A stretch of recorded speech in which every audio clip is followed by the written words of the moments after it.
Welcome back to our RPL Students Step-by-Step webinars. This is the last in the Recognition of Prior Learning series, and we're going to be looking at how do we complete Section C, the Competency conversation.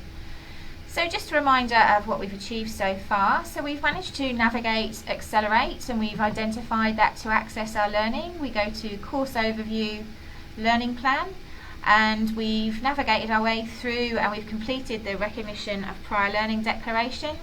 We've completed Section A, which is the self-assessment, and we've submitted the Section B, which houses all the evidence. So it's 25 pieces of evidence that show that we have experience and we've received some education, particularly our onboarding through the Home Instead onboarding process.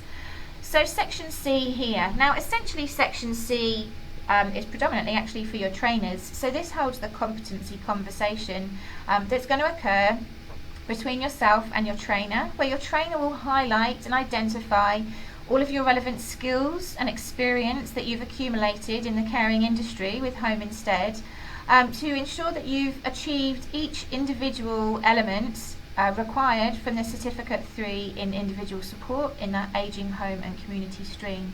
So let's take a look at Section C. So when we open it up, again it provides you all that information about what the RPL process actually is. And again it goes through step by step what each of the stages are about. Again we're explaining here Section C, record of competency conversation that you're going to have with your RPL assessor. So let's click into this and take a look. Let's begin. So here's our competency conversation instructions. So when Section A and B are fully completed, the competency conversation with the Home Instead assessor can be booked. So a Home Instead Academy key player will contact you and book a suitable time and date for your interview. So this will be a 30 to 60 minute interview over the telephone, Zoom or Teams or face-to-face to determine if the experience of the caregiver aligns with the documented evidence already provided. So the Home Instead Academy RPO assessor reviews the candidate's documentary information and determines which competencies may still require more information or evidence. If there are any gaps in the knowledge or skills identified from Sections A and B, this is the opportunity to discuss them in the interview. So a record of the competency conversation can document evidence of the candidate's further understanding and past experiences.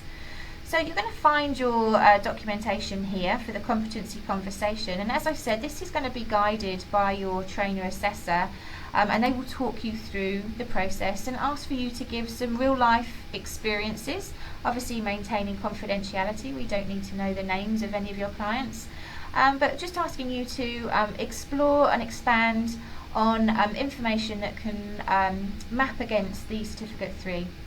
So you'll find here that it's broken up into the individual units of competency that you'll now be familiar with. So workplace health and safety, infection control, and providing individualised support. And you can see the general context of the question. Now it will be a question, either this question or something very similar, that your trainer will ask you in this competency conversation. And on the other side here you can see the key points that the trainer is actually looking to explore. But I really want you to be able to think about ways that you can document particularly your experiences that you've had. So for example, this question here asks, what are your key safe work practices to ensure health and safety for yourself and your client within your home care working environments? So I'm hoping that by this point, thinking about workplace health and safety, you'll be able to identify elements such as policy and procedure. So perhaps you could explain here how you've used policy and procedure to maintain the safety of a client. So always using those risk assessment lenses that we go into a client's home to make sure that we're always on the lookout to make sure that the client and of course yourself and other caregivers remain safe at all times. So as we said, there's 13 units of competency, so there'll be 13 related questions. And you may well find that some of the information that you discuss may well be relevant in a couple of sections, and that's absolutely fine. So in particular, perhaps empowering older people and sometimes working with clients living with dementia can sometimes hold similar content. So we can certainly use some of those information in both of those boxes there. So once this conversation has been completed and your assessor is very happy that all of your knowledge and experience aligns to all of the requirements of the Certificate 3, then that is actually the end of the RPL process, and it means that you've been successful. So this is the documentation that your assessor will need to go ahead and complete. And essentially it's just documenting that you've completed all of Section A, all of Section B, and of course Section C, the competency conversation, and making that final tick off to say yes, you're competent, and just providing you some feedback there, and signing their names. So we can save that to wherever we need to save it to, a desktop, and then we can go into back into our home screen for Accelerate, and upload that documentation. So once again, this actually may well be your trainer doing this on your behalf at this point, or your trainer may well send you the documentation and ask for you to upload it, in which case we're going to pop our initials of our test student, and again we're going to go in and we're going to go into Browse Files, and we're going to take a look for our competency conversation, and we're going to upload it there. Again, we can see it's complete, and I'm going to press Save. Beautiful. So I know it's saved, but it's not submitted yet, so I do just need to press that Submit Assessment, and again it's going to ask for my test student here to sign their name and submit.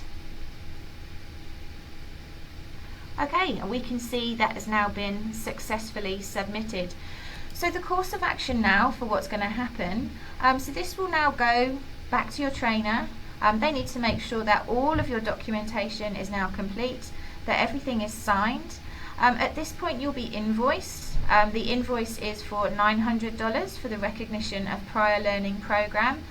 Once we've received that and we've received all evidence that's been signed and completed by yourself and your trainer, then a digital copy of a certificate will be awarded to you via Accelerate that will come with the transcripts with each of those individual units of competency that you've achieved, and you'll also get a nice beautiful certificate sent to you in the post, a formal certificate.